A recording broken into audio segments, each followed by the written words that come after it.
Hello dear, welcome to channel.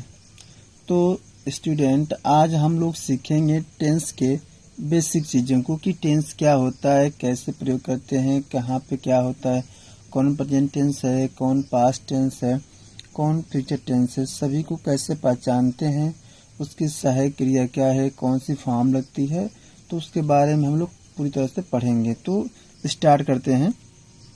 यहाँ पे लिखा है टेंस, इट मीन्स काल यानी कि समय। अब बेसिकली टेंस होता क्या है, टेंस से हम लोग क्या पढ़ते हैं। यहाँ पे लिखा है कि tense is the forms of verbs. Tense क्या है? टेंस अगर देखा जाए तो टेंस क्या है, बेसिकली क्रिया का ही रूप है, यानी कि tense is the forms of verbs. अब आते हैं इसको हिंदी में समझते हैं क्या कर रहा है।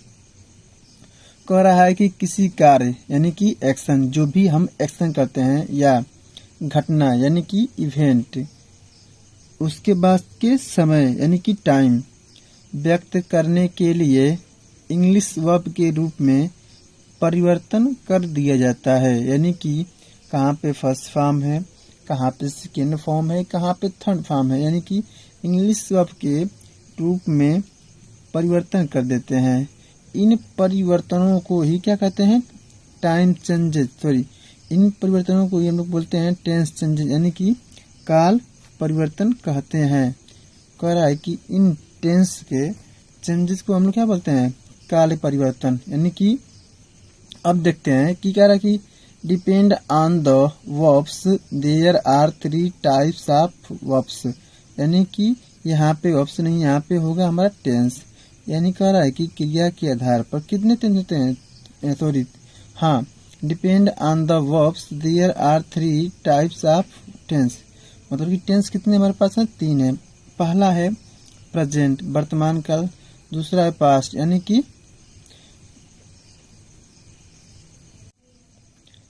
पहला है प्रेजेंट टेंस, दूसरा है पास्ट टेंस और तीसरा है फ्यूचर टेंस। यानी कि प्रेजेंट के 4 रूप होते हैं, पास्ट के भी 4 रूप होते हैं और फ्यूचर के भी 4 रूप होते हैं। अब देखते हैं प्रेजेंट का पहला रूप है प्रेजेंट इंडेफिनिट टेंस। यानी कि इस टेंस की सहायक क्रिया कैसे पहचानेंगे कि टेंस कौन सा टेंस है, प्रेजेंट का कौन सा पार्ट है। यानी कि जिस वाक्य के अंत में ता है, ती है, ते हैं आदि शब्द आए तो उसे हम पहचानते हैं प्रेजेंट इंडेफिनिट टेंस। आते हैं अगले पे। यह लिखा है प्रेजेंट कंटिन्यूअस, यानी कि जिस टेंस के अंतिम में क्या रहा है, रही है, रहे हैं आदि शब्द आते हैं तो वह प्रेजेंट कंटिन्यूअस टेंस कहलाता है। अब आते हैं प्रेजेंट परफेक्ट पे। जिस वाक्य के अंत में चुका है, चुकी है, चुके हैं आदि शब्द आए तो ये सब क्या कहलाते हैं, प्रेजेंट परफेक्ट टेंस। अब कह रहा है कि प्रेजेंट परफेक्ट टेंस क्या होता है, जिस वाक्य के अंत में रहा है, रही है तथा साथ में क्या कोई समय है, अनिश्चित है या निश्चित है, कुछ ना कुछ समय दिया रहेगा तो वो किस में जाएगा, प्रेजेंट परफेक्ट टेंस में। अब आते हैं इसमें पास्ट में। पास्ट का पहला होता है पास्ट इंडेफिनिट में।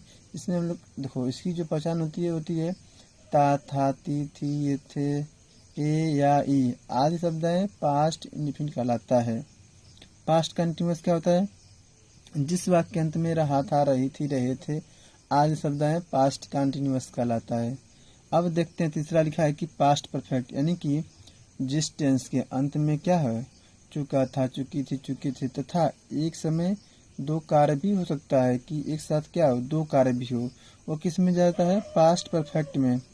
इसके बाद है कि पास्ट परफेक्ट कंटिन्यूअस टेंस, यानी कि जिस वाक्य के अंत में रहा था, रही थी, रहे थे के साथ साथ एक कोई निश्चित या अनिश्चित समय दिया हो, पास्ट परफेक्ट टेंस कहलाता है, पास्ट परफेक्ट कंटिन्यूअस टेंस कहलाता है। अब आते हैं फ्यूचर पे। फ्यूचर में पहला है फ्यूचर इंडेफिनिट, यानी कि जिस वाक्य के अंत में क्या है, गा, गे, गी, वह किस में जाएगा, फ्यूचर इंडेफिनिट टेंस में। अब आता है फ्यूचर कंटिन्यूअस, जिस टेंस के अंत में क्या रहे, जिस वाक्य के अंत में रहे कि रहा होगा, रही होगी, रहे होंगे आदि शब्द आए किस में जाता है, फ्यूचर कंटिन्यूअस टेंस। अब इसका तीसरा पार्ट है फ्यूचर परफेक्ट, जिस वाक्य के अंत में चुका होगा, चुकी होगी, चुके होंगे आदि शब्द आए हो जाते हैं फ्यूचर परफेक्ट टेंस में। इसका लास्ट है कि जिस वाक्य अंत में क्या होगा, चुका होगा, रहा होगा, रही होगी रहा होगी रहे होंगे के साथ क्या हो, कोई प्रॉपर टाइम दिया रहेगा तो क्या कहलाता है, फ्यूचर परफेक्ट कंटिन्यूअस टेंस। अब इसकी हेल्पिंग होती है डू या डज, इसकी होती है इज एम आर, इसका होता है हैज या हैव, इसका होता है हैज बीन हैव बीन, इसका होता है डिड, इसका होता है वाज या वर, इसका होता है हैड, इसका होता है हैड बीन, यह होता है विल या शैल, इसका होता है विल बी शैल बी, इसका होता है विल हैव बीन और शैल हैव बीन, इसका क्या होता है, इसका होता है शैल हैव विल हैव, इसका होता है shall have been will have been. यानी कि हम लोग इस टेंस की पहचान और हेल्पिंग वर्ब को पूरी तरह से समझ चुके हैं।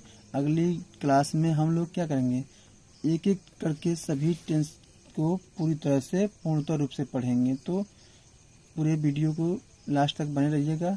धन्यवाद।